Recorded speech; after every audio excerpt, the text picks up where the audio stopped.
Now, facility is probably. I put the east and south area assistance right along.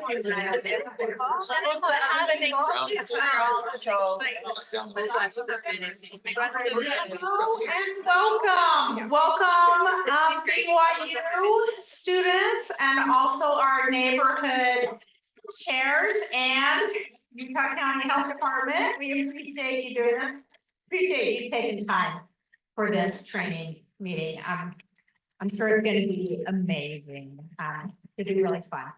So just to kind of let you know what's going on. So the Utah County Health Department will do a presentation about grants to strengthen Provo neighborhoods. And then after that, we're going to separate into by district, and you're going to have BYU students with you, and they're going to kind of interview you, ask you questions, and then we'll come back in this room. So you can just follow the agenda, but welcome everyone. And I would do introductions, but everyone's eating, so maybe we'll save that for another time. So, oh, and also as a reminder, we do have the microphones in the ceiling. So any little conversation or whispering you have will be picked up by the recording and by the phones. So just be careful because they will hear everything. Okay, well, I guess I'll turn it over. Who's doing that? Is it Kaylie? Okay, we do have the clicker. Well, hi everyone. My name is Kaylie Lake. I'm with the Utah Health Department, and we are so glad to be here with you guys tonight. We're super excited that we got invited to chat with you all and hopefully learn from you and hopefully learn some stuff from us. So I work in the chronic prevention program in the health department, and a lot of my work is around food and nutrition security in our community. And then Sarah, which comes back with the control prevention program as well. So we're super excited to talk to you guys tonight. All right.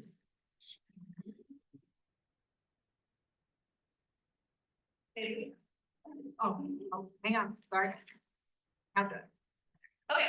So first, I'm actually going to turn time over to Sarah to talk about the healthy places index. Okay. Well, both Kaylie and I are excited to be here too, because you're both residents, so we might be a little biased. But you might wonder why the health department is interested in your neighborhood meetings and neighborhood planning. But you know, with our city of health, we know that the things that you do in your neighborhoods, the improvements you're making in your neighborhoods, to improve, you know, physical and social conditions, they have a huge impact on health. So that is why we're here, because we're invested in those improvements that you make in your neighborhoods. And a couple of months ago, we trained some of the district leaders. We could make that meeting. There's a recording available on how to use what the Utah Healthy Places Index, and this is a really cool tool. It has lots of neighborhood conditions. Everything is linked to health. Everything is positively related to our life expectancy, and there's 90 different measures on that index. And then also it gives you policy suggestions. And because there is some training involved and it's kind of tricky to wade through sometimes, I made just like a little dashboard for each of the neighborhood districts, and have them out on the tables, just so you can see a little bit of what the Healthy Places Index would say about your district, your neighborhoods. They just help steer your ideas and thoughts and your priorities a little bit, if you are interested in that. But if you want to know more about it, or if you want to learn more about it, like Kaylie and I are here for technical assistance as well, we can help with that. Not right there. Is there a leader? Yeah, so the slide will be going out, and there's a link to the recording in the slide as well for that training. Okay.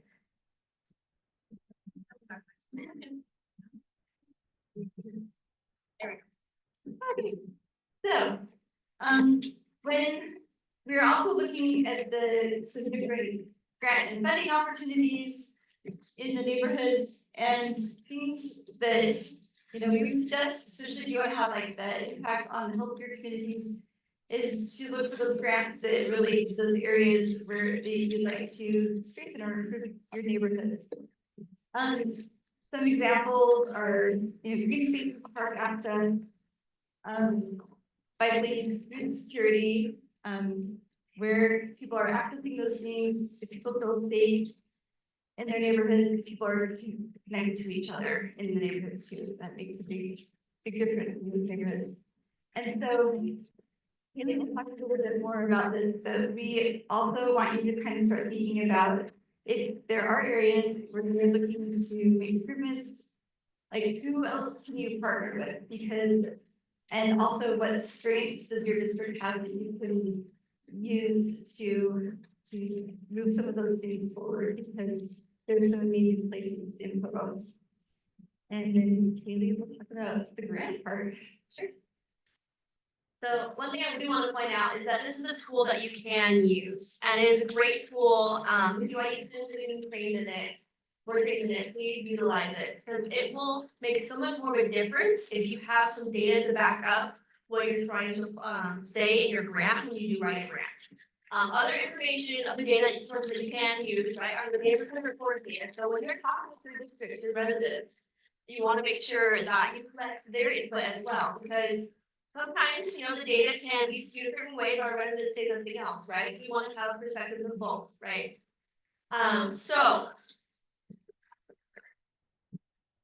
All right, so we're gonna do a case study example, because it's the best way to learn through examples, right? So let's say that you have looked at the HPI tool, right? That shows that that your area has limited park access. So you have like lots of people in your area who might have chronic diseases, might be a little overweight, they don't get as much exercise, maybe some the other areas do, and so you want to improve access to parks, right? So let's say you divide that. The data shows there are a few parks in your neighborhood, and your residents, when talking with them, mention kind of why they don't use the park. Maybe they're just the playground equipment is too hot. Maybe the routes to the parks aren't safe, there's not safe sidewalks, or there's a busy street, things like that, right? So maybe you've identified those couple of things. Well, we can then use the HPI, we call it the HPI, to then identify some policy guides. So within the HPI, they have policy guides that kind of go over different aspects of a different social determinants of health, what we call them, or community conditions, and how you can address those. So, taking our case as an example, what we would do next is we would partner with our local stakeholders. So say we're trying to improve the parks themselves, right? Let's say we've got to go visit Provo Parks Direct, because maybe they have some specific requirements as to shade structures or playground equipment or other requirements for their parks, right? You want to make sure they get your approval. You also maybe want to talk to Bike Walk Provo. Maybe they have some insights into why the roads aren't safe or how to make it safer. You talk to your Provo school district if there's a school nearby to that park. Maybe they want to utilize it, or maybe they have some high school students who want to come and help make the park look pretty with some paint projects. There's lots of different ways you guys can partner, lots of people you can partner with. So you want to make sure you're looking for partners. When you do, you want to consider their priorities, their objectives, because you don't want to ask somebody and just take their help and then never help them, right? That's not a good way to build an effective relationship. You want to kind of work together on different strategies. So make sure that you are asking about their objectives. Now, you can start identifying and applying for a grant. You can identify the grant before doing all of this, but it's so much easier to apply for one when you have data and stakeholders. Okay. Whoop. I guess the wrong button. Maybe. There we go. Okay, my bad. I'm going to the clickers. So, taking this case study, we found our partners, we found the data, we have also located some grants. So, for example, the American Academy of Dermatology Association has J structure grants that enable you to purchase some J structures of your grants. Oftentimes, will not cover the entire one, entire J structure, or they might cover smaller ones. So you might have to obtain some additional assistance through your partners, your stakeholders, perhaps through Provo City's grants, right? So things like that to help kind of get those funds. There's also the Utah Children's Outdoor Recreation and Education Grant. This grant is more focused around outdoor learning experiences. Maybe your residents at the park just isn't fun. Or maybe like they want more out of their park. Well, this grant can help enable you guys to have signs maybe that promote bird watching or nature scavenger hunts, or that do other kind of educational type activities at your parks, make it more engaging, more fun for families, right? The International Child and Family Wellbeing Grant also is available. Now, this one's more focused around mental health, reducing anxiety and depression, which we know getting outside, being active, can help reduce rates of anxiety and depression. So, utilizing this grant to then maybe have science sets talk about like meditation, or on your park benches saying like, hey, you are not alone, things like that, you know? So you guys can kind of get a little creative with some of the grants that you are looking for. They're not always straightforward. Sometimes you can find things that are a little more creative. Okay, now preparing for grants. So I write quite a few grants. I've written my very first day on the job a couple of years ago. I got asked to write a grant that was due in 2 weeks. Now, for those of you who haven't written a grant, that's pretty daunting. Because grant writing takes a lot of preparation, a lot of background information, a lot of data collection, a lot of planning your intervention, and your evaluation and budget, and so on and so forth. Now, not all grants are created equal. Some are easier to apply for than others. I've had grants where I just had to fill out a Google form, and it was super straightforward. Completed that in like a day or two. I've had grants where I've literally taken weeks to write. So it really depends on the grant and the requirements of the grant. But first, like I mentioned, identify your community conditions to address. So using that HPI tool, talking to your residents, other sources of information as well. If you are, for example, District 5, I know you guys have BYU campus on there, maybe partnering with BYU to get information from the students, things like that, right? So one part of others, you've got your city offices, community-based organizations, like downtown Provo, my hometown initiative, another really great one. Nonprofits. So if you guys weren't aware, Provo City is designated Get Healthy Utah, healthy community. So partnering with Get Healthy Utah with the health coalition that they've established in Provo can be really beneficial to you and you as a development partner. Excuse me. Government organizations. We in the health department, we are literally paid to do work like this. So if you want to do this, we will happily come help you guys. Part of our job. Other organizations such as the Department of Workforce Services, if you are concerned about the economic status of your community, or other things like that, they can help you with teaming, training or classes or whatever it may be. School, again, Provo School District, BYU, the other universities, and technical colleges here in Provo. You guys have so many resources in Provo that you guys can draw from. So, got all that together? Great, let's apply for this grant. Feedback, by that. A lot of times, grants will require 501c3 status or government status. So if you're a city government, usually that will qualify. But if it's 501c3, you know, Provo City is not 501c3, right? But some of your partners might be. Let's say you partner with downtown Provo, they are a nonprofit. You can have them apply for the grant and work with you so that it accomplishes the grant objective. Right?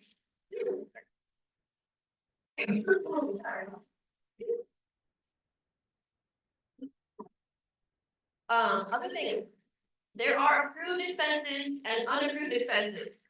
So for example, some grants might allow you to purchase equipment like playground structures.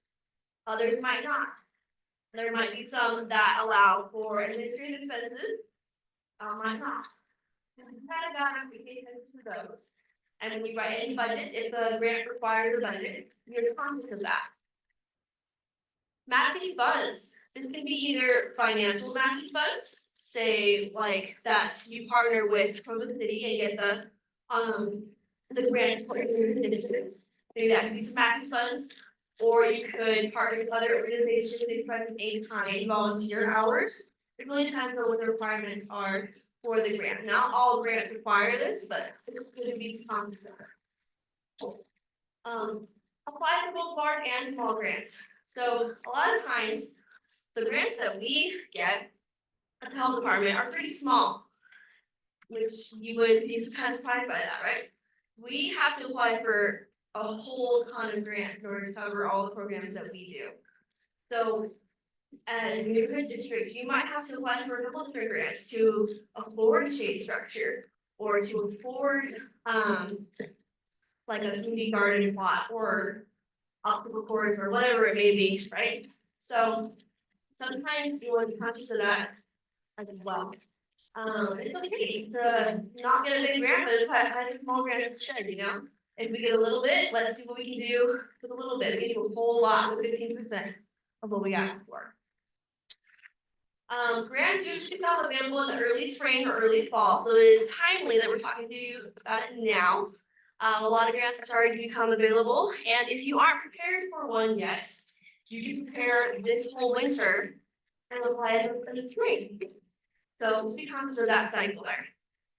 Some do have rolling applications if you applied for throughout the year.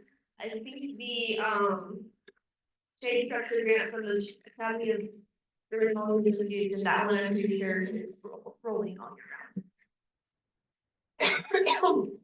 round. Those who are grantors, people who are giving you the grant, often want to see how you're engaging your residents, which as neighborhood districts, you often are, right? You're already meeting with your residents. So collecting that data from them, that feedback, right? And having the HDI tool give you background data will be really, really important in applying to these grants. They also want to see how your grant aligns with their priorities. So grants will often have requirements. Oftentimes they'll have a strategic plan that goes along with it. If you meet their requirements, their strategic plan objectives, you are more likely to get that said grant. Also, I know we put in partnerships a lot. Partner with each other as well. As you partner, you can leverage resources such as volunteer hours. You can utilize a lot of the skills you might have. If you aren't proficient in grant writing, come talk to us. We'll come help you review grants writing. We'll help you prepare or identify background information. If BYU students are here, can help you with that. All different kinds of things. So please take advantage of your partners. If you have any questions, we are always available to help. Sarah and I, we work full time. We're in the office 8 to 5. If you send us an email in the afternoon or the evening, we'll get it the next morning. We are super happy to help come to neighborhood district meetings, train you more on this, and this is in any other way. But are there any questions on anything that I talked about? Yes. You told us that the grants are often due in the spring or the fall. And what is typical for how long it takes to hear back about your grant? Great questions. The question was about how long does it take to hear back from your grantors. So it depends. Some grantors will get back to you within a couple weeks. That's the quickest turnaround I've seen. Most often it'll be about a month, maybe a little more than that. I applied for one in May and didn't get notified until middle of June. Sometimes though, if you are notified, you won't get the funding until a later date. And on the application, it will say, your application is due at this certain date, you will get notified of funding on this date, and you will receive funding on this date. So on the application itself, it often will say that. Thank you. you apply for and receive a grant, is there a deadline often associated with completing the project? Like if we want shade sails in Rock Canyon Park over those playgrounds, and it's going to take 2 or 3 grants, can we get this one and then keep working toward adding up to the total amount we need? Or is it like you have to use it that year?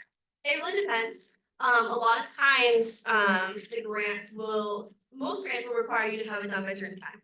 Meetings. However, those grants are usually the bigger ones. I will say that. Smaller grants I've seen, they want updates on their progress. And so I would, if you're looking for like something a little bit more costly, get a couple bids before you apply for the grant or while you're applying for the grant. And kind of see if you don't get the grant, plan where else you can get funding from or support from. Maybe you have some partners who might be able to leverage some of their funding, things like that. Yes, ma'am.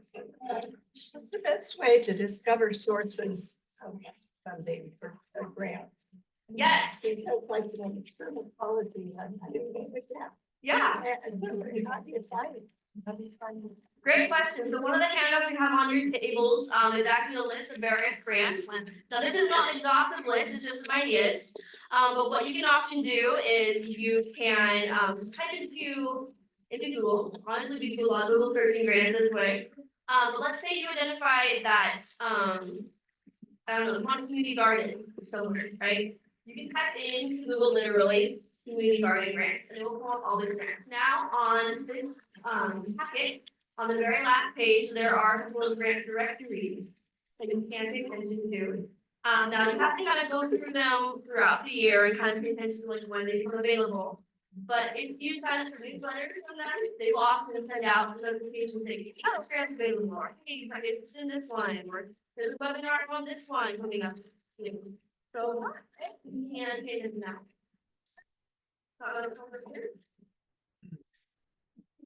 Yeah, trying to get a little idea of scope or order of magnitude. Grants is like small grants or big grants, you have using dollar amounts in the past couple of years. Kind of starting from 0, tell me what is a realistic expectation or goal? Rachel, you might be able to back me up on this one. But for us, my perspective in a smaller grant is gonna be probably under 5,000. That's my perspective there. Well, yeah. for the health department. Like, you know, if you're applying for one of the small, really, like, if you're granted from like Lowe's or something like that, that would be really good. Yeah, okay. So it depends on the source, and there's a lot we can learn.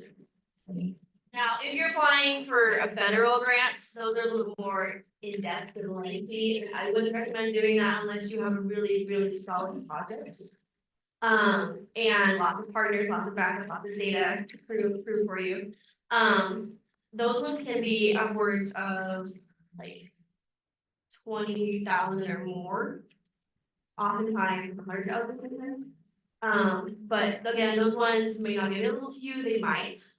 If you are really ambitious and want to use that, please shoot for the moon. We are happy to help in any way we can. But yeah, I would probably say the average grant you're probably looking for is between, yeah, a couple hundred to a couple thousand, probably. Yes, sir. So how competitive are these grants? Other than the federal ones, are these other ones that you're talking about? Are they just for the state of Utah? Are they restricted to a certain area? And are they a kind of a one-off thing? So if somebody gets that grant, then is it not available to anybody else? Is there more money to be split up? Yeah, right. So it really depends. Again, everything depends. But yes, there are a lot of non-competitive grants out there. There are a lot of competitive grants. There are some that are dedicated specifically to Utah. The ones I mentioned today, most of them are across the nation, but there are some on that that are dedicated to Utah. For example, there's one through the Utah Department of Natural Resources. There are some through the Department of Economic. The Governor's Office of Economic Development. There are quite a few here in Utah, the Dolores and Yeah, Deckles Foundation, that one's Utah specific, Intermountain one, that one's Utah, Idaho, and Arizona, Wyoming-ish area. So it really depends, but you can find some that are Utah specific. Now, for ones that you can apply again and again and again, each grant will specify whether you can get it or not. The Intermountain one, for example, you can't apply for it again for 2 years if you receive the funds. So for example, the health department, we've applied for a grant where none of our health department divisions had applied for the past 2 years, we were eligible to apply. So if you do not get the funding though, you can reapply. Any other questions?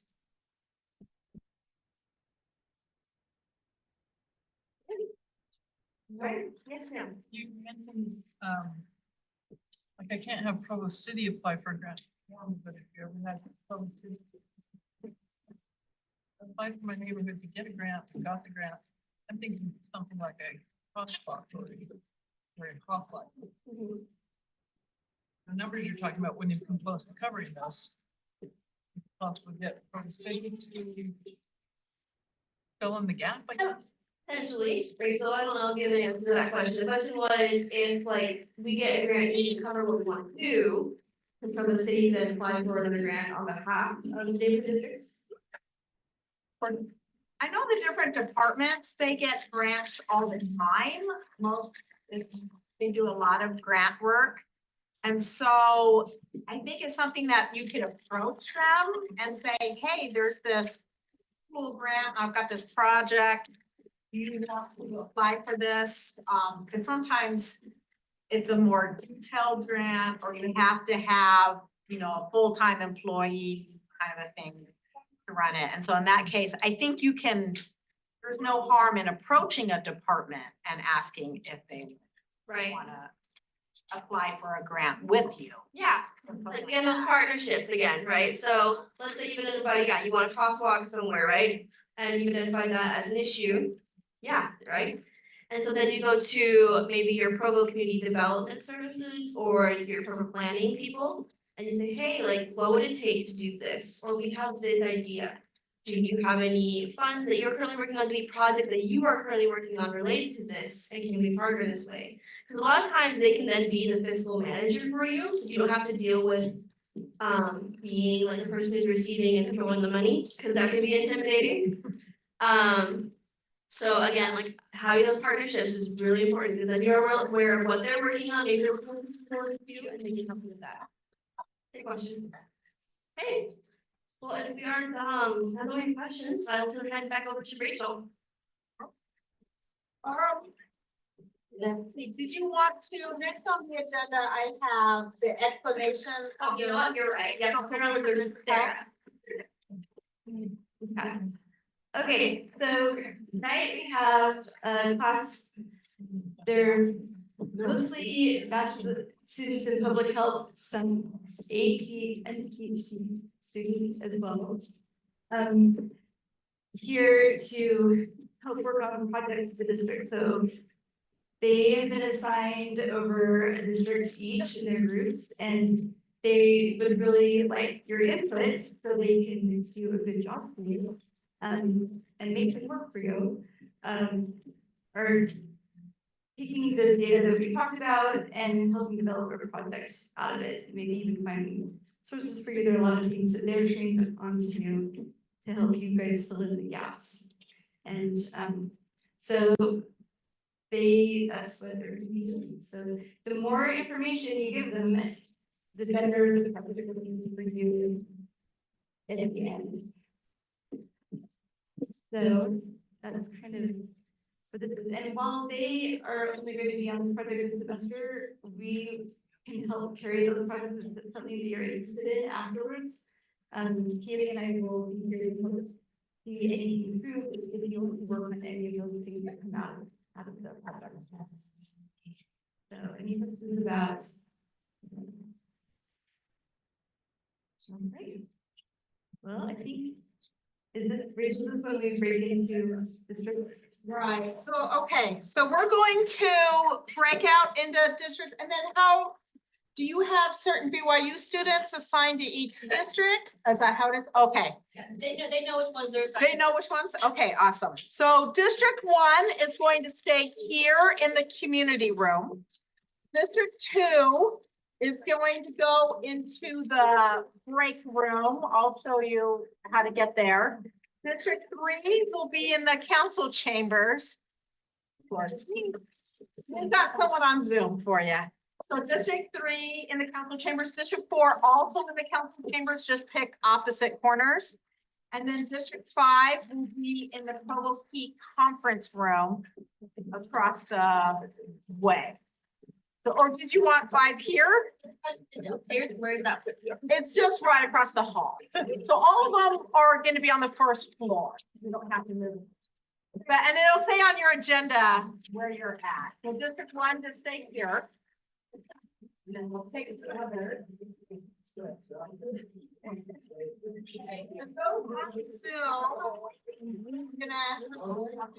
break you out into groups in just a minute. Let me show.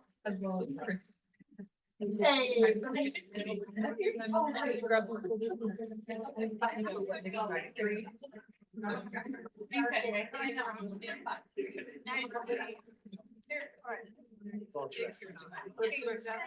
In there. Does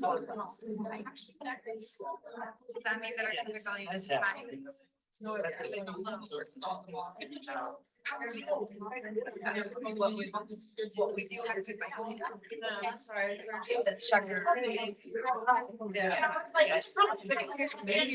Not exclude. That's the breakdown. So there are indicators. Yeah, so a lot of it's like perfect census,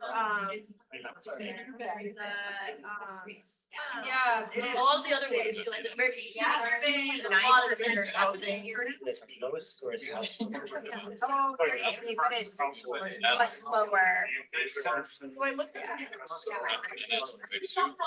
I'm not surprised by it, but I'm not surprised. yeah, it's like just like. Surprising or I- amazing? So I've been, I've been. Like, yeah, thank you. I don't know. Alright. Like, there are little things or for the housing, like. So the kids like, oh, here's the map, you know. we're like, As far as progress or success. well, that's why that doesn't surprise. They'll try to register their address and they just can't. Oh. It's so difficult for them to get registered to actually. If we Most of them are there for years. Well, she ran to the class. The exercise is to apply things from that, those seemed like the most. District 1 pride. Oh, yeah. Do you mind if I just? Yeah, grab a chair. We couldn't say everything in here, so. This is just a cute little. A few of Is the there things. anything that you come up with? I think it was my bad. Okay. And then we can also browse.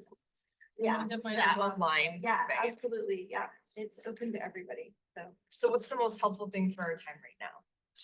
So, yeah, so just, I guess, kind of to reinforce what we're doing here is we're trying to get a gauge on, I guess, what your community needs in order to fight against chronic disease in your community specifically.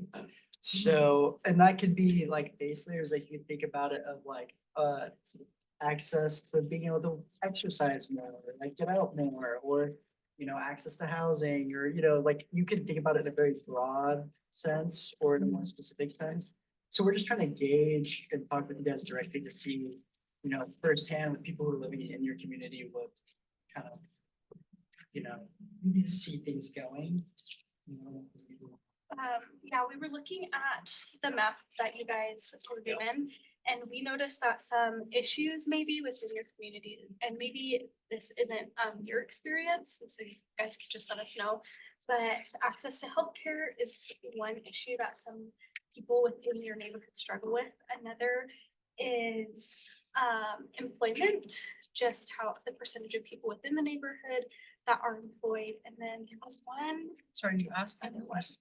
She's Speaking generally, specifying. Yeah, what- just what you speaking feel. generally. What the Yeah. report says. Yeah, So the report says we have healthcare access, housing and employment issues. Yes, Actually, I think we have transportation issues. transportation. Which issues. access to healthcare, I guess, kind of falls under. So it definitely will access, although they're, for what it's worth, they give us our highest possible score in transportation. But you but guys I- did notice. Yeah, it does. This is exactly why we want to interview you, because sometimes your data will tell you one thing, but the firsthand experience there'll be a disconnect there. And we want to make sure that we're filling in that gap, you know? Well, but there would be the thing is, how does that translate? I don't always love surveys simply because how did you ask the question? Absolutely. How did you phrase the question? Or how are you skewing this? How do Because when you talk about transportation, we were just talking about this today, we were all over the communities thing. Mhm. There is no bus up in our neighborhood anywhere. Forget it. Yeah. You gotta walk yourself 2 miles to get down to the UVix or all the way down the hill. And that's, part of that doesn't sound far if you're looking at a flat map, but it's straight down the hill. So if you're an older person trying to get, I can't drive anymore, I've got to get to the bus so I can get to my doctor. No, No. because you got to go up to Very- the main. No, very, very real situation, but. Here, just a second. We're not gonna get a grant to change the bus line. No, and So I want to be targeted towards something that we might. Right, I just want to. Is the Yeah. point here to talk about these grants or is there something else? Whatever you guys see, if there's an issue Within within the community, we're just trying to get a grasp on We have that a so lot of we can develop. Random projects. issues. Yeah, I would agree with that. I would say like if I have to think about, Indian Hills neighborhood specifically, I think there is, an aging population. And so there are, like I've passed the same groups of ladies that I know who are in their nineties who are out doing a morning walk and they'll do it together. But then I would imagine that there are a lot of others that don't have that sort of thing. So if I'm thinking about public health initiatives and activity, that there might be a way, I don't know, something about that. I agree with the no transportation and we're up on the hill, so literally every time, even to come down to the flat area, I don't even like walking the hill that's up my street and I'm fairly active and agile. It's like the worst. And then I think housing, like there's a mix of houses that are in total states of disrepair and then housing that's great. And a lot of, from what I see or have experienced most, like closest to where I live, a lot of the disrepair either correlates with them being rentals or lower income families or older residents, like seniors, and maintenance and upkeep of housing. So those are things that I just see on a daily basis. And noting that Indian Hills is one of many neighborhoods in this district, but that's No, there's what I see. representation because I would say the same thing about Yeah. ours. I mean, somebody might say the same thing if they look at my house, but. Never say that about your house. I let the weeds go this time of year. But luckily there's sunflowers, so you're all going, oh. Anyway, I don't like that as an but idea. kind Can of we get a grant?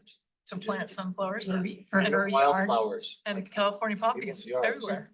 I'm good with that. I could Yeah, use me that too. actually. in my yard. Yeah, I would say the same thing. I don't know how we In Texas, they planted Help blue bonds people. very effectively. Yeah. that, Yeah, right? They're still around, like Because 80 years later. I see that and I don't want to discourage somebody from buying where they want to live. But I also don't want somebody to buy outside of what they can afford necessarily and then expect me to fill in the gap. Does that make sense? So how do I create that balancing act? And, as you get older and you just can't get out there and take care of it yourself. Yeah. Can I afford to hire that out or do we ask for grants to help with that? Or, on the rentals, it's just hard just because, Yeah, rentals. yeah, do these people even live in the neighborhood, the owners? right. And if not, then they're out, Yeah. get it taken care of. So, But, and much of, and Indian Hills would be a good example, probably a lot of the northeast area where sidewalks are at a minimum. So walking anywhere is kind of a, and generally I don't mind because it's kind of, unless you're Canyon Road or Timpview, it's supposed to be lower speed, so. I live on Banner. People fly down that hill Yeah, and that's there are bad. no sidewalks and there are kids that live there. Yeah. And we have a hidden driveway, so I'm always nervous. Yeah. Sorry, everybody. Yeah. And that would be a good example, because that is a major. It road. is, That and one people should go have fast. sidewalks. Mhm. Um, No, on that exactly. street. Yeah, it's, So, it's a tricky spot. But the bottom line is, yeah, solutions are putting in sidewalks. right, on these Ridiculously hills, expensive. inexpensive. But if I'm thinking about creative ways, like even the most simple one, maybe helping the older people in our neighborhoods be more active. It could be something as like pairing with a BYU program, like come walk like every morning, or like, I think there are creative ways that don't require grants. There are some that would, that are more structural or permanent changes, but there might be ways that, you know, we could get creative about some of those things. Yeah. I different remember times of my, day. my next door neighbor was Robert Mybus, somebody might have known him. And he could walk really quite well if he went on his walker, but he lived alone. And his family paid home health people to come in and go walk with him. That would be so nice. I mean, especially he's so adorable and everybody loved him. Any BYU student would love to come and walk with him. But sometimes people just need that other person to be with them, not because he had to hold on to them or anything like that. But if he fell down or, you know, who knows what, had a heart Yeah, attack on the Still a spot, little bit of someone confidence. would be with him. And I think that would probably describe a lot of people who could walk or do XYZ if someone. Well, just for the, I have an appointment to do it, right? Once I taught myself at the end of the day, I'm gonna, Yeah. and if I know Lynn's coming, we're gonna walk together. I can do this, and I will do it, but I wouldn't do it because Lynn's not coming. Forget it.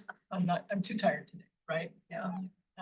But yeah, if there's a BYU student, if this was a program we could set up. volunteer Well, I or mean, something. there's why serve, and that's the kind of thing that students can sign up for and do it once a month. Or do it twice a Twice. semester. I mean, they don't have to commit their lives to it for forever and a day. I mean, it's nice if they make a semester long commitment, but it doesn't have to be. Right. It could be spur of the moment. Well, or somebody even once a week, but it doesn't have to be the same students. I would say the commitment usually works. I ran this morning with BYU. Right, because you have the appointment, exactly. He only ran because he had the appointment either. Right, we don't have to tell each other if you fail, then I'm bailing too, but. Well, and I also, there are so many things available for older people at the Provo Rec Center, but the problem is getting there. Yeah, even like a carpool or something. And to- it costs $10 a year for a senior person. Does it? Yes. Yeah. Wow. And for $10 a year, you get water Oh, aerobics you have at to be 8 a senior. AM on Monday, Wednesday, Friday. There, yes. Yeah. Buddy. On Monday, Wednesday, Friday, you get water aerobics. And then there's a whole bunch of other things. I've never been to these other things, but there's like Zumba and there's Tai Chi and silver sneakers and all these different kinds of things. There's a book club where they give you the book and you never have to give it back if you read the book and months later you come and you talk about it. There's the daily lunch, which is $3. I mean, there are some elderly people that just go there and stay there all day. Yeah. You know, and go to everything that there is for their $10 a Which year. is another, And I mean, I have a $10 membership. And when I bring it up to people in my neighborhood, they go, what? No, I never I heard had of no idea that. it was that But low. they often will say, but I don't have any way to get there. I mean, there is Uber and Lyft, but obviously that costs money. But a carpool is a great idea. I wonder if I could set that up in my neighborhood, just taking people down there. Yeah. You're gonna drop it off. Right. Oh, and the track is available every day from 10 to 12. Oh, and I left this out. This is the most important thing. This is what I like the best.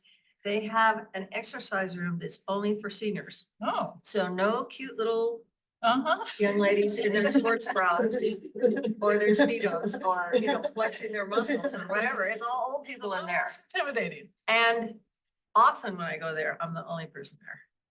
And they have fantastic machines in there. They're all made by the same company. And they have zero resistance. I mean, if you had surgery But you can last set some month, you resistance can up. have zero resistance. And if you really are Mr. Muscles, you can have resistance can where build it up. if I hold on to it and lift my feet up, it won't come down. That's how much resistance it has. I'm also thinking like in framing, if this were a direction that we wanted to go in framing it, I reference, not that any of you like reading reports like this, but the US Surgeon General's advisory report on the epidemic of loneliness is really compelling and powerful, and they identify at-risk populations, both youth and seniors and people living alone are like at the highest risk. And it's the literally lack of social connection with others decreases your life expectancy at a rate higher than smoking a pack of cigarettes a day. Like it's a lot. So in any of these things, like we've kind of talked about pairing or carpooling or like having someone walk with, like that's something else you could use in a grant where it's not just the activity, it's the connection that you're creating in the community, which is another kind of health benefit. Which, I mean, if you're going for a grant specific though, if we could get something that we hired a UTA bus or something, because I know they have those now, the mini ones. So we hire For one like a every carpool Monday or to something, yeah. carpool or something, so Yeah. it wouldn't be my commitment specifically, but I can arrange this. But you're still, if you're going in a group, that's social connection. Right. So it's not even just the service provider, it's you're creating. Right. Yeah. Oh, and that exercise room is open from 8 in the morning until 9 at night. So people will go in. I mean, the senior exercise, The senior one, yeah. because the other one's open. Yeah, I mean, it's like open even more, but it's super crowded. So what, And do there's you the know what sports the bras and senior thing Speedos. is? What? I'm sorry, what? You don't get it yet, but it's okay. It can be very intimidating. I know I won't go and use any of the machines, and I'm not, but I'm thoroughly intimidated. I look It like an is, idiot. isn't it? I don't know how to use this machine, and what am I supposed to do? And if you go to the other one, and when I first went, it was like, whoa, how do you use this machine? Exactly. And somebody's in there and they say, oh, here, let me show you. I couldn't figure it out at the beginning either. And somebody, I mean, it's like, it's pay it forward from 300 people. Right. I mean, because at first you don't know how to do the machine, but once you learn it, because they're all the same, Yeah. then you go, oh, I can do this. Or how nice would it be even if the place Edgemont Fitness, like if they opened a night and were like, let's introduce you to all the workout equipment and like, here's how you use this, and they could just do like an informational. Are they closed at night? They're open all the time, Oh, but they don't, 24/7. But we could. they ask rarely them have to like an open- actual human in there, but Yeah. if we had like approach them about doing a community class or something and just kind of, Would be good because they're a local advertising for them. business too, and Right. that is walkable. I mean, if you're up on the hill, it's still a bummer, but Right, if you're it's down still there, pretty it's close. much more walkable. But there might be, That's like an where they would interesting be thing to reach interested, out they to would be them. willing. Yeah. To do it, and then whether you stayed at Edgemont Fitness, I would not recommend the CrossFit for, No. that's brutal. Is that in the Days complex too? Yes. it is. Yeah, Yes, it's, they're so they're next next door door to to each each other. Oh, I thought it So was all one. CrossFit is closer Oh, to so they do, Days, and yeah. then Edgemont Fitness is right to the left of that. Oh. But at least you would even know the machines if you went to the rec center, so Yeah. it would be. Yeah, let's start. Too interesting. Who wants to reach out to them? Do you know him? Doug goes there, doesn't he go there? He does. Doug reach out for us sometimes? I can ask him. I mean, there's a bazillion studies, and of course, you people that are from the health department and health academic department, you know all this, but I was my own experiment about almost 2 months ago. I was recharging an electronic battery that's inside of my body, and I have to have this thing going, and I just have to be laying there. So I thought, oh, I think I'll do some crossword puzzles. So I did this one crossword puzzle, and I could only get about a fifth of it. And I thought, oh, this is a really hard book. Anyway, I decided to read a book instead. Okay, then one day I went to this 8 o'clock in the morning, senior water aerobics class. And came back and it was time to recharge this electronic device again. So I thought, well, I'm gonna give another try. And so I picked up that exact same crossword, not a different one, you know, page 11. And I could do 85% of it. And that's just because I had just been exercising and all that blood was going to my brain and all that kind of stuff. And I mean, I've read a lot about the studies. I thought, yeah, that makes sense. But boy, when I saw what a huge difference that made for me personally. And the only difference was having exercise for 40 minutes beforehand. Senior people, everybody, but senior people need that more than anybody because they're the most sedentary. So we really appreciate you giving your thoughts here. This helps us a lot, get a gauge on what you guys might need and how we can kind of move this project forward. Part of what we want to do is we do want to interview all of you individually, and each one of us in our group will interview, you know, one of you, so you all get your chance to give your 2 cents. So if we could get like your guys' names and the best way we can contact you and like the best way we can meet with you, that would be great. So you want to pass Yeah. around that paper? If you guys are comfortable with that, no, that's okay. You can just pass Yeah, you it don't along. have to. Of course. But, and if you have anyone else that might be interested from your communities or your board or We have a anything, couple people from the board. okay, so if I you, don't want to write their phone numbers down, but yeah. Yeah. There's a- so you can, phone numbers, emails, names, whatever. Well, are any of them on Zoom in this breakout meeting? No, I think Rachel, I had one person on Zoom. I have 3 actually from district, I only have District 1 on Zoom. Oh. So I've been seeing if they wanna say anything and they haven't. I'm gonna ask them if they're okay with. Can giving they their- hear what we're saying? Can they hear now? Yeah, they're hearing you. Oh, Who is okay. it? I didn't even Well, know. we Sarah have said Laura about anything about Middleton, you. Paul Warner, and Robert Hammond. Oh, well, that's good to know. Who was it? Robert Hammond, Laura, and, Paul Warner. Oh, Well, Bonnie should be there. She said she was gonna watch the recording because she's watching grandkids. Oh, tonight. that's right. I don't know if you're aware of the Utah Valley Rights. yes, For that's. United important Way? too. Mhm. Does anyone in your neighborhood use that, or I know it's only till 2 in the afternoons, maybe it doesn't fit. Well, that's, I wondered if something like How that does it work? is something they have to pay for if we get a grant and help them pay for it or I something. thought at one point it it's was only for covered by medical grants. appointments. Is There's different ones, there's the paratransit and then the Utah Valley Rides. So Utah Valley Rides is transportation for seniors. And on Monday, Wednesday, and Friday, it's seniors in the Provo Orem area. And it looks like it's 9 o'clock is the first pickup and 2 PM is the last pickup. And it's just anywhere you want And to it's go. curb to curb service. And I think they ask for $2 Oh, yeah, there it is. for the It's ride. voluntary. But if the last pickup is at 2 o'clock, they pick you up at 2 o'clock and take you XYZ. How do you get home from there? Well, that's what I'm wondering. I'm wondering if it's only for the morning. Oh, but if you made all your doctor's appointments. You need to travel Motor between cycle. 9 and 2.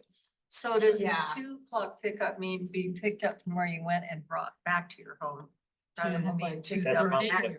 I think it could be Right. either way you want, but they're not gonna pick you up after. Yeah, 2. it's like you're on your own. So, That's fine. Right. Yeah, we figured that out when I you was called them, unfamiliar with right? it, but I guess seniors.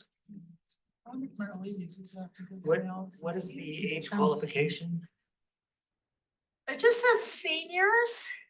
Senior can be everything from I'm 50. senior. These guys think I'm senior. Senior this year? Senior, you're gonna graduate soon. I think That it's kind of usually thing. around, I mean, 60 anytime to after 65, but yeah, usually 60 I feel like 65, we're gonna- depending on the organization. I remember getting a lot of things at 55. Yeah. Like restaurant discounts and things like that. Well, you know, anybody can sign up for AARP now. You No guys matter can your sign up age? for it, Yes. Oh, I didn't know that. Yes, you I can. didn't know that either. It's good I to know, I know. did that to my husband. He's like, I could tell he was offended. You're not that old. Just signing up. Discounts, honey, just.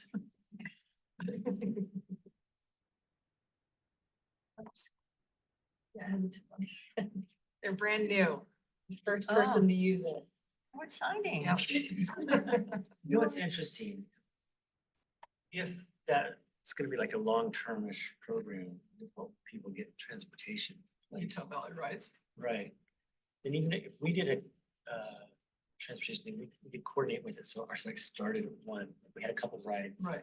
Late in the day and just helped make Oh, I see what you're saying. more round. Yeah. round the clock-ish. Get you home. Whatever. And I'm also wondering how often they're booked up. Like it probably gets booked up really fast. Too, yeah. And it's run by volunteers, so I don't know how often they go. I might reach out to Edgemont, see if we could get some. Put you on. And I was trying to see. Think of like, are we done? The fire station that's right there. I was trying to think of convening spaces Yeah. that we have. Yeah, that's the creative. Because Usually there- available. There could be, you know, a series of, like, we could have a digital wellness class for like teens and parents on like technology. About, because like, the there's next that does to your steps. brain. We could have one like You for guys can seniors, like what you were talking about. It's not just the physical, it's also the cognitive and how do you blend those? You could have, Thank you. you know, I can't, a yeah. mental health specific one, like there could be It was locked in there. using that space Mhm. where it's just ongoing health education, because I think all the work that I've ever done in communities and I work in nonprofit, it's just awareness on the resources that are already there. Yeah. Has so Yeah. much stuff, but it's not connecting. So if it was kind of a social event, like come get snacks, we're gonna have this person teach us this thing, and then we're sharing all the resources. I half of it is just knowing where to find Well, things. and I think older women in particular, of which I are one, but I actually don't have this problem, but lots and lots of older women will not try something on their own. Now, that's not me, I will, but they have, it's like they're still in junior high. You know, someone has to come with me, you know, come with me to the rec center or to the class that would be at the community room or whatever. So there's this need to do it with someone, but of course, it's good if they do, because then they get some socialization. But usually what it does is just prevent them from participating in a plethora of things, even in their own neighborhood or their own church or, you know, whatever. Well, I don't have anybody to go with. Yeah. But that kind of, for me at least, comes back to the same thing. Okay, it's time to go. I don't care enough, just never mind. That is an interesting thing you said, because part of it, you know, we're like trying to access resources across town, which is hard but doable. But I know in the building, you know, just like in the church building, they have like half dozen things every week. They're all open to the public. You don't have to be a member of the church or anything like that. What? There's like a yoga thing. There's like they're just athletic activities. Yeah, that would be great for, But not only that, that's not just true there. That's true a lot of right. Yeah. all over the place. So There's some of one that is that's- really happening if you just go. But It's just get so hard that to get information people to into go. people's hands, because those are much. She's really chill as long as you're only facing out. And would be connecting with their neighbors. Like conditions are checked. Come like across, we think of like, you know, how do we improve? We talked Never gonna about- do that. And I wonder if there's a specific enough project like this, if we could, you know, get callers and like, my neighborhood and we just go around. Yeah, over like the most dangerous intersection. Survey that people could fill out, like on. It's you got to iPad, be in a on- Provo Center Street. on intersection. Whisper, and You people could just expedite kind of with- There's crashes there like every day. fill things out. Is in our greater neighborhood, SOS Rock Canyon, did any of you get on that? SOS Rock Canyon, no, it's, I don't know exactly what you call Yeah, it it, but sounds like it's something- email that goes out to whoever Save Rock subscribes. Canyon. SOS Rock Canyon. And Right, I so. don't know, probably SOS, like your ship is going down, I don't know. Life. I mean, people are giving away a sofa, other people are saying, I need a recommendation for a plumber. Like one of those neighborhood. Yeah, neighborhood kind of thing. So it's an email. Like next It's right past door. the bridge. So it's an email. I mean, we And all. they're have like, one the city wants person, a but- big bridge so that if they had to, they could widen it. And Aaron and his people are right. If we force them to build a smaller bridge, and there's no way they can widen it because the bridge isn't like the bottom. And they'll say, That's you how know, they're making there's such a big the, deal about it. Even though you're right, like the bridge project itself is like. Well, part of all of it, it's actually so- I think. It's not just. One of them. Oh, Oh, no, it was. Really offended and you left me because I asked you a question and then you were gone. You were gone. I was on my drive. I'm so glad you're here. Thank you so much.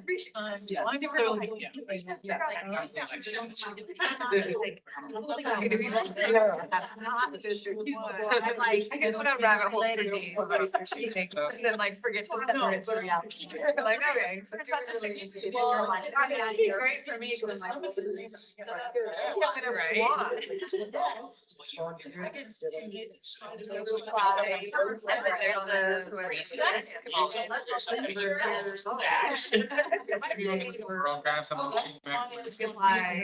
I don't think they've changed a lot of things. Accepting application. So there's gotta be a way. I don't know what I was saying. So if I wanna put the middle school in our party. It's like a city. Now. I'm always in favor of like more parks. I do feel like we've got Oh, a there's certain amount of parks, especially when you consider like the Epic Sports Park. But Yeah, I was just I curious. went We- to- I wasn't so sure how the process was. thought I've never. If I asked never that been part to this for a park, they would say no because. You guys are able to do that. And they recently just, it used to be, they asked me Their meeting and they showed them this map. They put on districts. So there's several neighborhoods. What's that one? Is the staff with pseudo park and so they're in Madagascar. I mean, I only got one. I'm in there, So I guess you should do all kinds of things. But just- I just don't know what they are. Well, you can't, my son doesn't love it because it's also not private, too easy to. that's really cool. Like I said, I love more parks. Yeah. Like, I'm not gonna walk to. It's so cool. It's such a cool Yeah, thing you guys have. for Utah, they're already like redesigning. Yeah, Campaigns, so like, there's not much to do. Have like a advocate. for Well, there's another and I park am if you wanna like. Talking about. do something, look at Footprinters Park. It's just to the south of the new middle school. And it is totally run down. You will not even realize that it kind of looks like a park, because it kind of looks like a dump. Well, there's the thing. That's what you, I think that's what you're talking about with the pond. Yeah, it's got like a pond, it's got like a parking lot that's like. But they're. dirt. Yeah, we marked there. It does have some, it has some big, really nice looking baseball. I don't have to talk. Love That's market. how Hard it to is. get Yeah, it. yeah, apparently like it used to be like, there used to be like spring. Like, Yeah, just knowing or feeling like you belong to a group has a lot of. I used to go there. So it's another one that you could look at. Automotive. I got there and I was like, I don't know if that's. Park to get murdered at. Yeah, seriously, we were like technical arts and you know, so they're really nice from that. Yeah, it's not much. And Provo, that's like empty field right next to the park. Very nice. Let's try to like get this work up and running. Yeah. It's hard. It's $1 million. Right. Whatever that is, $20 or something. Yeah, that's You good need to go to these classes. And most of the people who are taking the classes are hired people like you. TBS. Did you buy it? It's going to Normal. Like I said, it's right next to the middle school, so like, should have been like, find the middle school, like, try to not before they go. Collaborate. Explains it.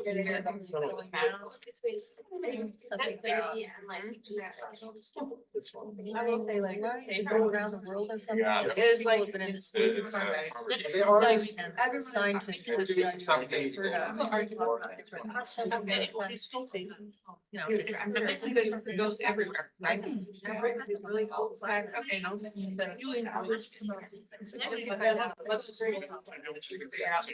Really, the senior center is really good. Well, it's like the gyms. You don't have to, it's for the gyms watch. You have to be a member or senior center.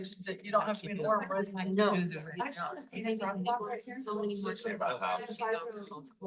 And they said, well, fostering COVID. It's just next to the low grant. So. Yeah, they were just trying to grant. As long as the grant ends out of the city, like. That's what I make it to be like. I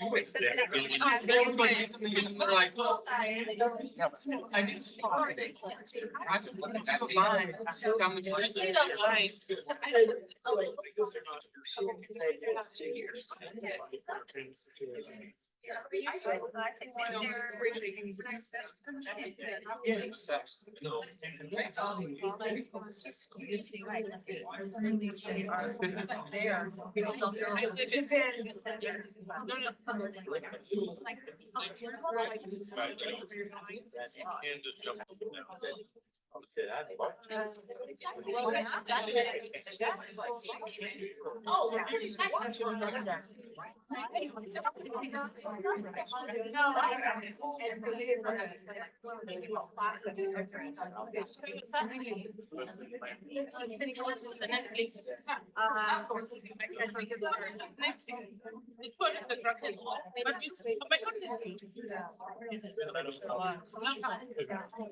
It's wild. Why live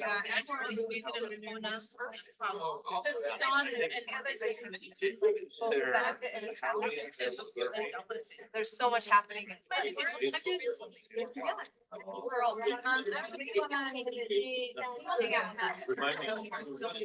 I will see you guys on. Okay, meeting.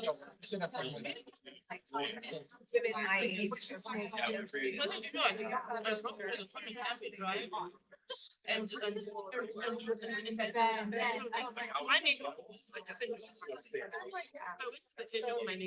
So you're talking about houses.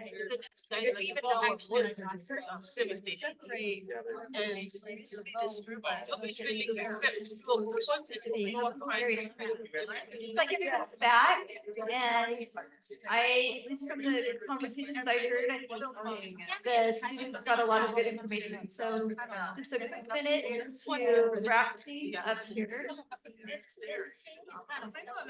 So thank you for coming out and being so generous with your information. You guys, people on Zoom, they're hearing everyone at the equal level. They can't only hear blah, blah, blah, blah, blah. So just so people on Zoom can hear what she's saying. Yeah, thanks, Rachel. Sorry. I know conversations are really important. But at least in the conversations I heard, I know that I think the students got a lot of good information, but you are welcome to have them back for district meetings, for other community events that you're having in your areas and other conversations. I know they'll be reaching out, so just kind of look out for that.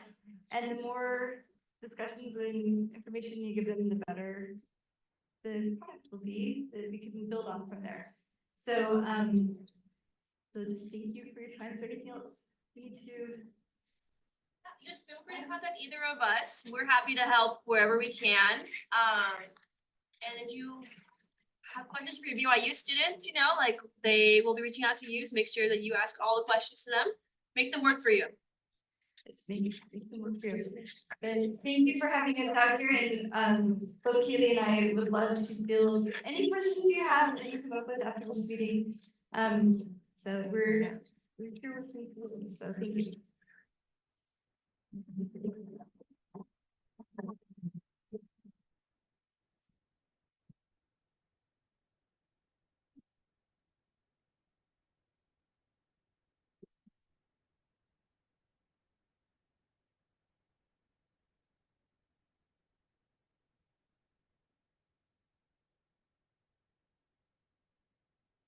Hey, thank you so much for coming.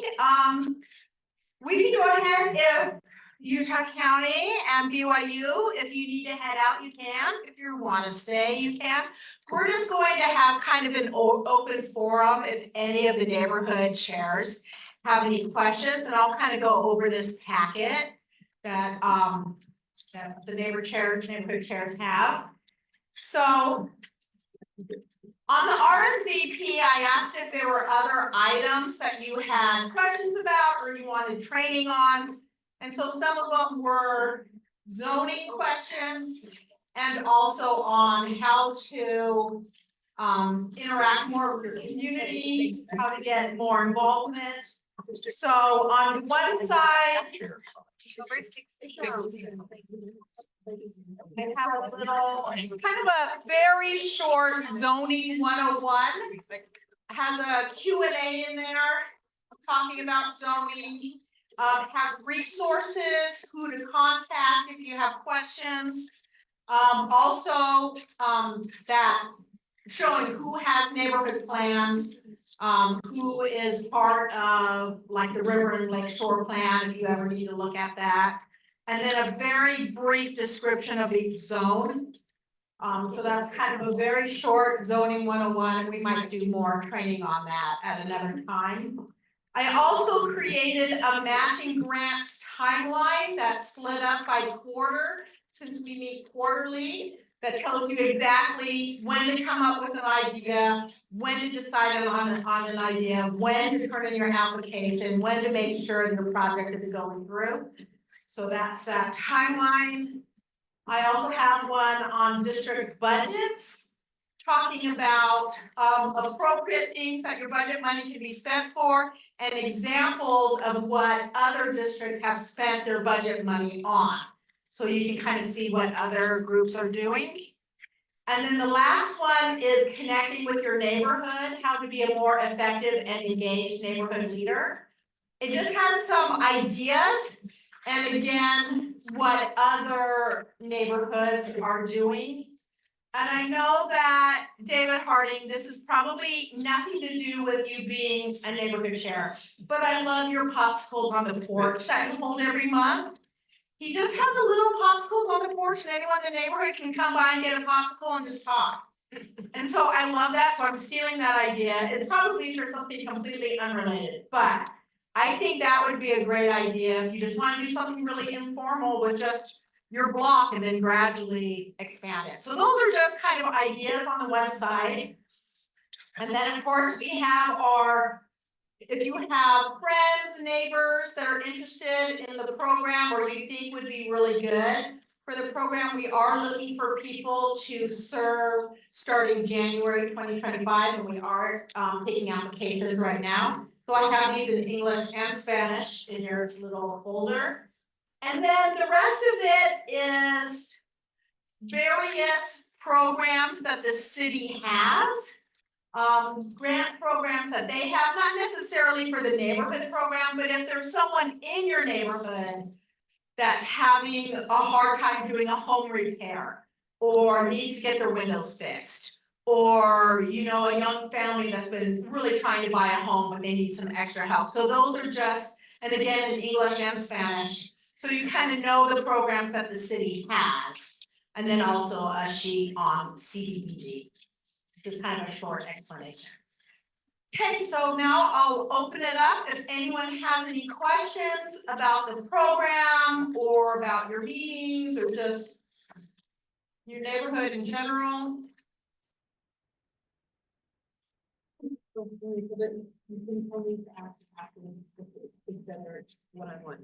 So, something about the new 2025 neighborhood districts, if they're decreasing the number of people from each district, should I not be looking for a replacement? We are increasing the number of people from each district. So before, it was 7 to 11 people per district, and it was just kind of whoever applied. And so some neighborhoods had a lot like Sunset. We had 3 representatives from Sunset, just because we couldn't really get representatives from the other neighborhoods.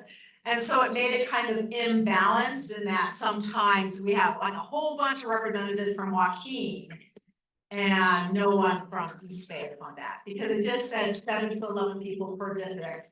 And the council wanted it to be 2 from each neighborhood.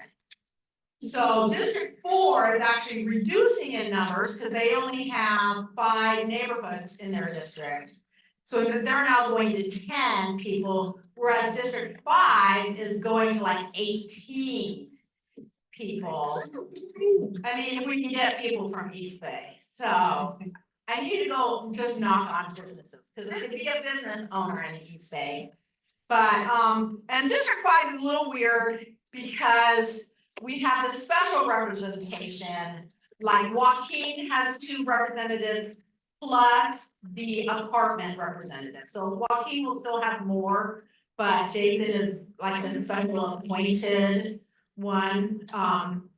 So I don't know, you have to kind of have to serve forever, maybe. I like it. Okay. Love it. But yeah, so it's actually, so it should be that there's going to be someone whose term is ending in January. And then the other person should be continuing, so then that way we always have someone with experience on. So some terms are ending January, some you still have 2 more years, and we're trying to find a new person. But you can reapply. If your term is ending January 2025 and you want to keep going, you can reapply. So no problem there. So we haven't gotten a ton of people applying. So if you have friends, neighbors that you think would be good, I would give them a flyer, talk it up, let them know about the program. So we'd like for it to have as many people as possible representing. We'd like to have 2 from each neighborhood. Okay, any other questions? Yes. I would love your tips and tricks for developing positive and productive relationships with city employees and city council. Always tough. Well, you can do the Beth Hedgegren version. She brings some cookies and they love her. So,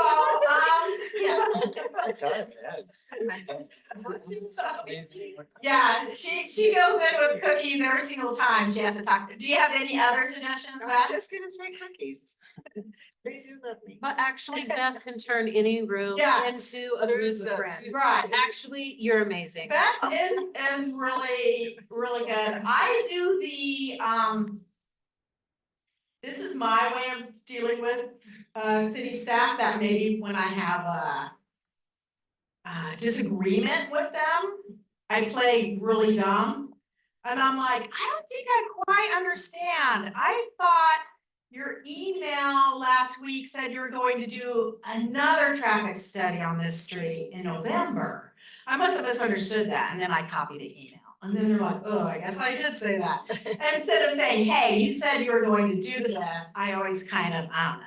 We're playing dumb works really well for me. I get a lot of stuff done playing stupid, but yes. Oh, but like today at that conference, they said honey, not vinegar, right? Right. Go in with the. Yeah, go in with a honey attitude. Yes, Beth? And I mean, really, the more I see these people that work for the city, I'm just in awe of what they do. And what they, and how hard they work for us and how hard their job is. And I just always communicate to them how thankful I am for all they're doing for us. And I think I appreciate that. But I do get that it's hard, and I do try to give people breaks if I feel like I'm depending on I depend on parks and the traffic manager a lot at my meetings. And so I'll have them go to just so many meetings, and then I'll give them a break. And that's why sometimes you're just getting slides and I'm just reading slides, because I'm giving them a break. Because I'm afraid if I have them go to every meeting, because I know for you guys see them 4 times a year, but they're coming 20 times a year. And they get exhausted. And so I'll give them a break for the summer, and I'll just be like, yeah, traffic manager's not coming. But it's because I'm giving them a break, so then that way I can have them come another time.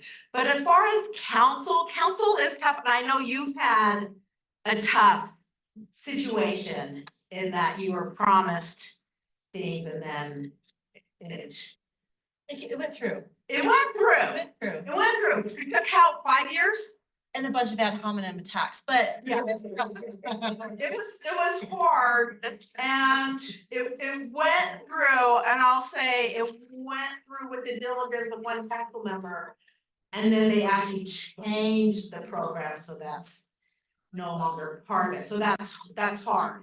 Like I get that. So I guess this is all really, really helpful and it's all connected, but I guess my fundamental philosophical bombshell question is that process that we went through really undercut my faith in my influence as a neighborhood chair. Right. Because what would you say to me if I said to you, for the low price of going to 6 weeks of meetings, being a representative of the city council to my neighborhood and hundreds of other hours of other work, what I get to do is allocate $7,500 of money to my neighborhood every year? Maybe. Maybe. I'm asking this, I'm in a positive way. I'm not asking this in a positive way, but I feel positive about it because I think there's an answer. That like, what can we do as neighborhood chairs to make this program worth our time and a positive contribution to the city with a full desire to work happily with everybody who works in the city? Well, let me ask you, because I've tried super hard to not have you do a ton of work like the Becky Bogdans of the world did so much work as neighborhood chair. So I've tried super hard to be respectful of your time. But is there anything I can do better? I've lessened how many meetings there are. I've taken over your social media, your newsletters. I do the agenda. I try to do as much as I can. I don't So think your you're job. excited.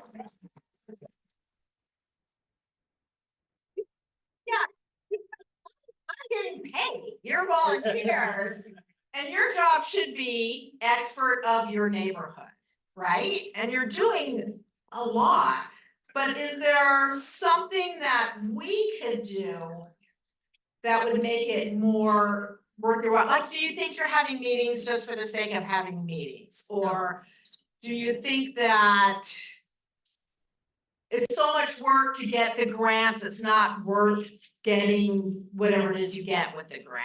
Like, what? Just doesn't go far. Like, Yeah. everything I looked at doing, $7,500 didn't even scratch the surface, so it was like. Right, We have to do. yeah, yeah, because, oh, sorry, David, yes. I've got a couple of thoughts and I will try to be succinct, too verbose. So I served on the city council before, and there were times where people had a position and they'd come in and they'd talk with me, and over a couple of months, we would spend 10 hours together, listening and whatnot.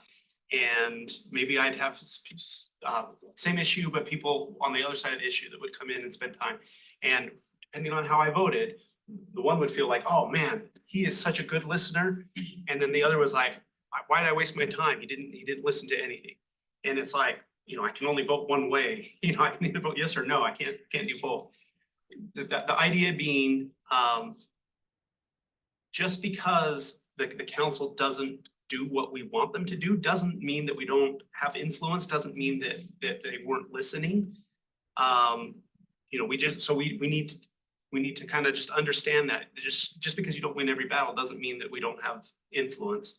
The other thing I wanted to mention is this is my second time kind of involved with this program, and with the previous iteration, there's pros and cons, it's set up differently now or whatever, but the greatest value that I found, and this was in the old program, but I don't think it was because of how it was set up, it was just because I was a much better neighborhood chair previously, but it was that I really was able to engage the residents and the program, and I think the same is true with the program now, but maybe the focus may have been more on it before, but the biggest value of what we do was getting the neighbors to engage with each other and empowering those neighbors. And there was a sidewalk project that we did, and we did a matching grant, and we got a full $5,000 for it.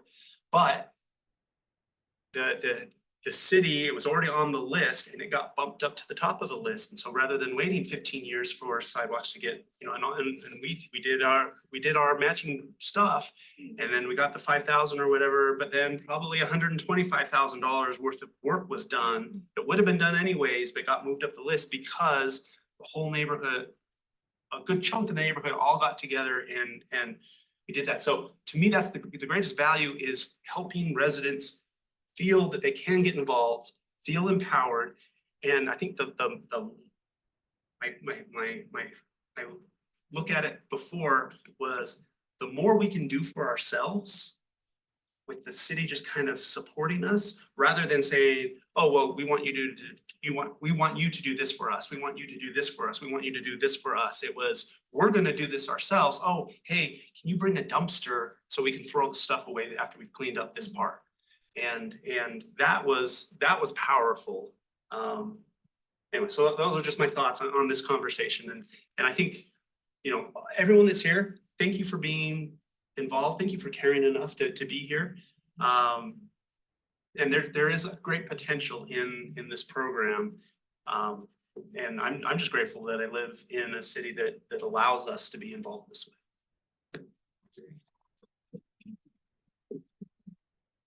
I love what you said about the sidewalks, because Eric, isn't that what you also did for your sidewalks? You just got it bumped up And then We got them to do a little extra than what they were. than they were planning to do. So sometimes it's like that. And keep in mind too, if you're missing that, like we have the quarterly district meetings and they're here at City Hall. And I know for some people, especially District 1, like it's so hard to travel that far. District 1 always has the most people on Zoom. Because they're always, like everyone else has 1 or 2 people on Zoom, you guys always have like 10 to 12 on Zoom. Because it is traveling far to City Hall. So I hope you can think of it as the district meetings are when you can interact with city staff. Because that's when they'll come, is when it's here. But to take advantage of having a neighborhood meeting, just your neighborhood, in your neighborhood, on a day and time that fits great for your neighbors. Haley, how many people did you have go to your neighborhood meeting? 50 to 60. 50 to 60. So she held a neighborhood meeting between the district meetings. Was it just Provo Bay? So just Provo Bay, she had it at the elementary school there, and you did flyers, right? A lot of flyers on people's doors, and she had 50 to 60 people there, and they were engaged. And she led it like a champ and was like, what do you think about this? What do you think about this? And she used the slides that were presented at a district meeting to say, what do you think about this? And she wrote everything down and then asked it at the next district meeting when we had the city staff there. And they were super engaged. But that is an option. That's one of the reasons why we switched to the quarterly meetings, because a lot of the residents missed the neighborhood meetings in their neighborhood. So in that way, it gives you a little bit of time in between to gather information. So they're gonna build something on our mountainside and there are many feelings about it. And the thing that I felt very frustrated about is I went to the planning commission meeting and I went to the city council meeting and like hours and hours, like 10, 11 o'clock at night. As chair, or like as a secretary, like on the executive, because I was in that, I get to talk for 3 minutes instead of 2. And I'm just like, so, and then the developer talked for like 85 hours saying all his crap and like, oh, the neighborhood loves this. And I was like, bull crap, they do. Everyone hates it. He's like, the Facebook page. I'm like, I'm in charge of the Facebook page and you're not on it. And you know what I mean? So like, I felt like it's really frustrating where it's like, they give us like you have a voice, but I have 1 more minute and then I never talk again. And so then it was extremely frustrating. Like we did all the things we could, everyone wrote letters, whatever. But in the end, it just is what it is. They were just like giving me 1 extra minute to just hear me and then whatever. So it's frustrating to feel like it's like they act like we have power. We're told we have a voice. We're told we can make changes. And then when it comes right down to it, You talk for one more minute. Yeah. And that was like nothing. And then you can never answer again. So like. Yeah, you they were- can't- They you were can't asking go back up, questions and he's yeah. like, well, I can answer that. I'm like, no, you can't, bro. And he's like, we need to talk to the school community council. I'm like, I'm president of the school community council. Like, you know what I mean? It just was extremely frustrating. Okay. That like we had the people there and even I had the principal of the school write letters who was frustrated about how the traffic would be. And they were like, well. And it just was very frustrating that we felt like we had no power when we had all the people there with all the pieces. We got just one extra minute. Sure. So to that, I would love, and you're wonderful, do so much for us, but maybe they would listen to you if you advocated for us. To limit the developers' time, because I agree, they should have, we're all timed, everybody else seems to be timed, why can't they have a 10-minute presentation, maybe 15-minute I presentation? know in planning commission, they have changed it now where they have 15 minutes to do their But presentation. then also possibly give the Give us- neighborhood board a rebuttal.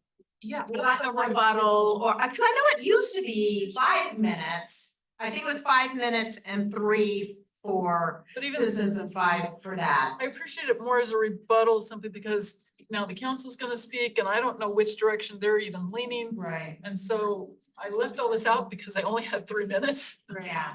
And now I hear you're talking about this and that wasn't even the point that we brought up because we're limited in our time. So if you're considering that, we'd love to.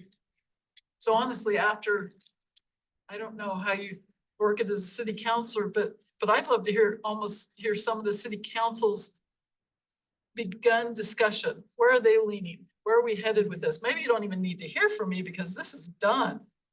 I'd love that. But if you're going the whole different direction from what all the neighbors, I know what the neighbors, we've talked to the neighbors, we had our neighborhood meeting. And that 2-sentence summary from the meeting is. Oh, yeah, You're yeah. not getting it. Right. Let me give it to you. So. So something that I can ask for There them. have been a few meetings and I get where they get hot and if there's too many people, it could get out of hand. There's been 1 or 2 meetings where the counselors have said, but what about? Yeah. And they've actually asked for just, just a quick input. Right. That I need to.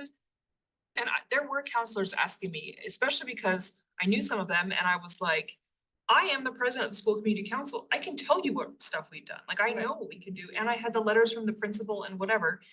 It just was really frustrating that I felt like the developer always got to say the final thing, but it was a spin and not necessarily answering what they had said. I felt like it was already decided. Like, why did I waste my time at 11 o'clock on school night? Like, ain't nobody got time for that. You know what I mean? Just whatever. It's very, I just was like, this was just a waste of my time. It's just a total waste of my time. David? If it's okay, just sharing a different perspective. And I haven't been nearly as engaged since I got off the council. I'm still recovering. So I don't know exactly what it's been like these last 3 years. But the meeting that night of, it's important to be there, but that's the tail end. If you're bringing, you should, if you want to be able to have influence, the best time to have influence is when the plans are being made. I already did that. I went to the planning commission till 11 o'clock at night. Good, sorry. What I'm talking about is like when the neighborhood plans are being made, when the, like 3 years ago or whatever. I mean, that's the time where you have the most influence. Yeah. And then, yeah, all along, and if you, hopefully you can write emails to the council members and they'll read those. But just my perspective, and maybe I'm a little biased because I was a former neighborhood chair, but those 3 minutes, I mean, often we've actually read all of the emails and we've heard all of the arguments multiple times. And so adding additional time can be kind of painful to hear all of those again. But if a neighborhood chair stands up and says, well, I'm a neighborhood chair and, we shouldn't do this or whatever. And then it's like, well, what did the neighborhood say? Well, we didn't have a neighborhood meeting. And it's like, I've been to all of these meetings and you've never shown up. So like you have the title and now this is the old program. It's 3 years old, but if someone just shows up and says, well, I'm a neighborhood chair. And I'm like, and you've never been involved. Like I weigh that opinion probably less than I would about anything else.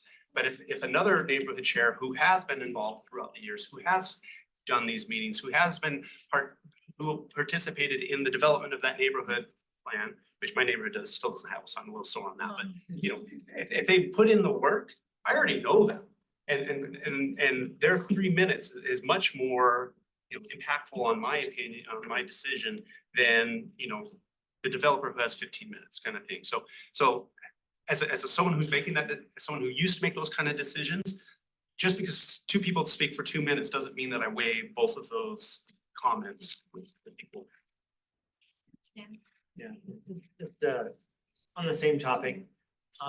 It is not so much asking for additional time, it's asking to respond to, and I understand how the meeting's structured. The meeting's structured where you take input and then the council discusses it without further input, which in some senses they need to do that. But when you take input from one side, it's neighborhoods, and then you take some from the developers and whatnot, you have to let them respond or that. And so it's not like we need, you know, equal time, but we need responses to things they say that are either, you know, haven't been addressed yet. That's probably the key thing. No, that's a good point. I'll bring that up with the council and the planning commission and see. Yeah, sure. But Dave brings up a good point. Maybe we need to start working on neighborhood plans consistently, whether we start at the north, the south, and start. I went, and that's one of the things in your booklet is I asked the city planners, how do neighborhood chairs ask for a neighborhood plan for their neighborhood? Like, what's the process? How do we do that? And they said it's pretty much what they told me, this is from the city planners, was if they can get the mayor to say, we need a neighborhood plan, then development services will do it. Because development services works under the mayor. And so if the mayor says, you know what, Dixon really needs a neighborhood plan, development services will go on it. I think if we just ask development services for a neighborhood plan, they're so busy, I think they're always gonna say no. I think it has to come from someone higher up. That was just what they said. What? Lobby the city council, if it becomes a priority that they budget for. Okay, yeah, if it's Then budgeting, they'll yeah, do it. yeah. But just know that you're going up against every other priority in the city. But if it really, it's the mayor's on one side, but the city council's on the other side. And if you can get the city council to say like, we're gonna make this a priority. We think our goal is in 8 years for every neighborhood or area of the city to have a refreshed neighborhood plan, it can get done. It's just a matter of priority and budget. But I guess I wonder, now that we have a general plan, we almost have a northeast area plan. It feels to me like there should be a template or something that could get us all started, and you hand it to each district or each neighborhood even and say, make the changes. I guess I don't see where we need a ton of budgeting for this when you've got a ton of volunteers who are willing to put in some time and work on this. That's a good point. That's a good point. I'll talk to planning and see. Cause you're right, we have a general plan. What could be a template for that? I mean, that's my template, and I just say, and in my area specifically, it's implement that plan this way or something. Okay, I know it's getting late. Any other questions, concerns? Oh, yes, thank you. Just Rachel, you're the best thing about this neighborhood program.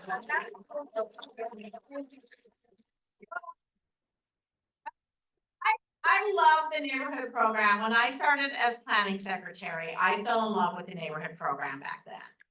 And so when this position opened up, I was like, I want to be in charge of the neighborhood program. They were like, well, we actually want someone that does this, this, this, this, and this. And I said, I only want to be in charge of the neighborhood program. And so they didn't give me the position. And then 3 months later, they were like, I'm being just in charge of the neighborhood program. So, but that's why I can give you so much of my time, because that's my focus. Jennifer, my cohort back there, she does everything else. Karen Tapahe, I don't know how she did it doing so much, because I was like, I can only do one thing, but I appreciate it. Thank you so much, everyone. Thank you. Thank you.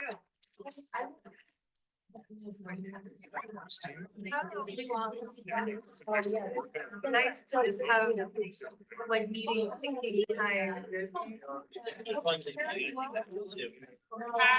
I know.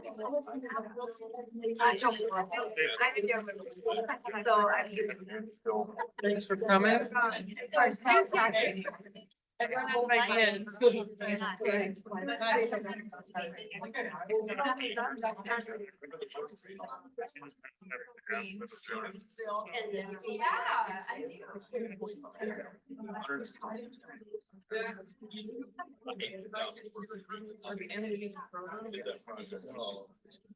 Yeah.